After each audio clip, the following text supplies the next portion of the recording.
Hello friends, welcome to RBO prep Guru. चलिए आज का ट्यूटोरियल डिस्कशन स्टार्ट करते हैं। पहला न्यूज़ है वो कंटेंट इनरिचमेंट है, जो कि China become second largest export partner का है। सेकंड है स्मॉल एंड मीडियम कंपनीज को लेकर के। थर्ड है हमारा editorial discussion on the margins with full equality still out of reach.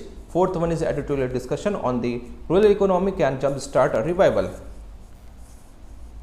China becomes second largest export partner. हाल ही में इसने यूएई को रिप्लेस करके सेकंड लार्जेस्ट एक्सपोर्टिंग पार्टनर बन गया है इंडिया का। फर्स्ट हमारा यूएसए है, फिर हमारा यूएई था, अब यूएई को हटा करके चाइना आ चुका है। पर चाइना ने आखिर ऐसा कैसे हो गया? एक्चुअल में चाइना में मैसिव इंफ्रास्ट्रक्चर प्रोजेक्ट्स चल रहे हैं, जिसके लिए उसे स्टील की रिक्वायरमेंट सबसे ज़्यादा है, और इंडिया एकमात्र ऐसा कंट्री है जो काफ़ी सस्ते में उसे स्टील प्रोवाइड कर पा रहा है उतने हाई स्केल में, जिसकी वजह से एक्सपोर्टिंग पार्टनरशिप जो है चाइना की बढ़ गई। नेक्स्ट न्यूज़ है स्मॉल एंड मीडियम कंपनीज को लेकर के।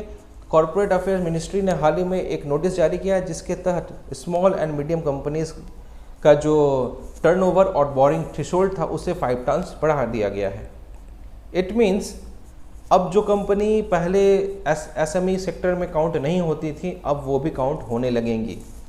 इससे यह फ़ायदा होगा कि ease of doing business promote होगा, बिकॉज जो एसएमई कंपनीज होती हैं उन्हें काफ़ी सारा एग्जम्पशन मिला हुआ होता है टैक्स लॉज के अगेंस्ट, इंडस्ट्रियल नॉर्म्स के अगेंस्ट। चलिए एमएसएमई के रोल्स को हम लोग जान लेते हैं। एमएसएमई का कंट्रीब्यूशन बहुत ज़्यादा है हमारी इकोनॉमी में। 1/3 of the GDP contribution is from MSME sector. यह second largest employing generating sector है एग्रीकल्चर के बाद, और इसका एक्सपोर्ट में कंट्रीब्यूशन ओवरऑल 45% है। नेक्स्ट न्यूज़ है editorial discussion on the margins with full equality still out of reach, the Hindu का। इसमें एलजीबीटीक्यू के से रिलेटेड जो जजमेंट्स है वो हाईलाइट किए गए हैं, जिसमें पहला जजमेंट था दिल्ली हाई कोर्ट का, जिस नास फाउंडेशन केस का, जिसमें कि सेक्शन 377 ऑफ आईपीसी को हटा दिया गया था और होमोसेक्सुअलिटी को लीगलाइज कर दिया गया था। यानी कि adult male can live with male as a live in partner, और female can live with a female live in partner. Then Suresh Kumar Kaushal case में सुप्रीम कोर्ट ने सेक्शन 377 को वापस से इस्टेब्लिश कर दिया और हाई कोर्ट के जो दिल्ली हाई कोर्ट के डिसीजन को कैंसिल कर दिया। इसके बाद यह केस फिर आगे बढ़ा, जिसमें कि नवतेज सिंह जौहर केस में सुप्रीम कोर्ट ने अपने आप को करेक्ट किया और होमोसेक्सुअलिटी को डिक्रिमिनलाइज किया after striking off the discriminatory part of section 377 of IPC. इसके इम्प्लीकेशंस को हम लोग देख लेते हैं। पहला है right to privacy of LGBT community, it has been established by this judgment. दूसरा है राइट टू इक्वालिटी, यानी आर्टिकल 14, 15, 16 के तहत जो इनको इक्वालिटी मिलनी चाहिए वो रीअश्योर्ड हो गई।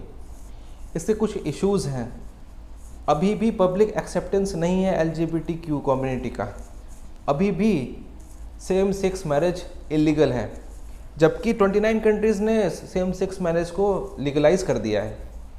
Next editorial discussion, rural economy can jump start a revival, the Hindu का।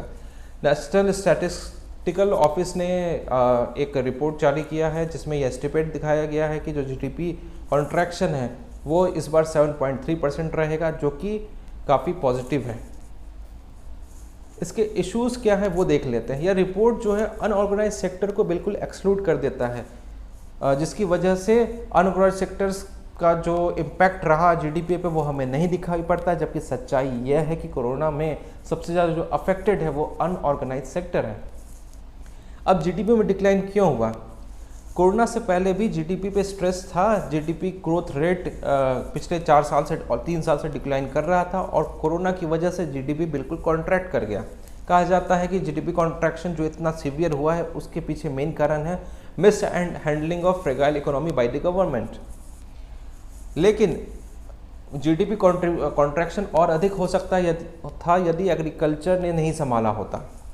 जो माइग्रेंट्स अपने घर वापस लौटे थे तो बेसिकली वो सब रूरल इलाके से थे, और वो वहाँ गए, खेती की, और नतीजा ये हुआ कि खेती जो है, एग्रीकल्चर जो है एकमात्र मेजर सेक्टर बन गया जो कि ग्रॉस वैल्यू एडिशन किया था 2021 में, और साथ ही साथ जिसने जॉब प्रोवाइड की थी, वरना बाकी मेजर सेक्टर सब में ग्रॉस वैल्यू एडिशन निगेटिव में रहा था और जॉब्स भी कम हुए थे। इसमें जो टिपिकल ग्रोथ रेट रहा पिछले 5 सालों में वो काफ़ी इंप्रेसिव है, that is 4.8%। But second wave कहा जाता है मेनली रूरल एरियाज़ में हुआ और जिसका असर देखने को मिला, क्योंकि वहाँ पे जो हेल्थ सेक्टर है वो काफ़ी फ्रेगाइल थे पहले ही, और वहाँ पे वैक्सीनेशन सिस्टम भी ठीक से इस्टेब्लिश नहीं हुआ था, और वैक्सीनेशन को लेकर अवेयरनेस नहीं थी, कोविड प्रोटोकॉल्स को लेकर के अवेयरनेस नहीं थी, और जिसका नतीजा ये है कि जो वहाँ रूरल इकोनॉमी है वो भी अब फ्रेगाइल होती जा रही है। खैर, इसके बावजूद जो एग्रीकल्चर है वो अभी भी स्ट्रॉन्ग रहेगा। एग्रीकल्चर अभी भी रूरल इकोनॉमी को बर्बाद होने से बचाएगा ऐसा माना जा रहा है, पर इसके लिए ज़रूरी है कि जल्द से जल्द रूरल वैक्सीनेशन की जाए, मास लेवल पर सभी को रूरल इलाके में वैक्सीनेट कर दिया जाए। Thank you. प्लीज़ लाइक करें, सब्सक्राइब करें, ज़्यादा से ज़्यादा शेयर करें। डाउनलोड लिंक जो है वो डिस्क्रिप्शन में दिया हुआ है।